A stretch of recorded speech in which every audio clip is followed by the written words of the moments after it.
কি রান্না করেছো মা?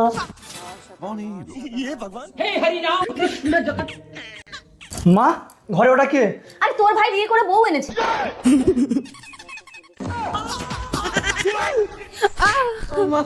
কি ভাসুরে? ভাই হুঠাৎ তুই বিয়ে করে এসেছিস, বাড়িতে কাউকে বলেছিস? তুই সারা জীবন বিয়ে করবি না বলে কি আমি সারা জীবন আইবুড়ো থাকবো নাকি? তা বাবা মা না দেখে দিলে আমি কি একা একা বিয়ে করবো নাকি? তোর ভাইকে তো দেখে দিতে হয়নি, ও কি করে সুন্দর একটা মেয়ে বিয়ে করে আসলো? আমি ওসব প্রেম টেম করতে পারবো না।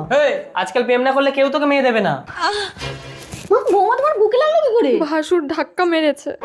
এই বড় ছেলেটা না ভীষণ তালকানা। চলো বৌমা, তোমাকে কোনো কাজ করতে হবে না, তুমি আমার বিছানায় শুয়ে পড়ো, আমি সব কাজ করছি, ঠিক আছে? প্রেম না করলে নাকি বিয়ে হবে না? বৌমা, আরে পোড়া মুখা ভাসুর, তুই কি তালকানা নাকি? কি হয়েছে গো মাম্পি? দেখো না তোমার দাদা ঘন ঘন এসে আমাকে জড়িয়ে ধরছে। মা, তোমার এই বড় ছেলেকে দিয়ে দেবে না, শুধু আমার বউকে ডিস্টার্ব করছে।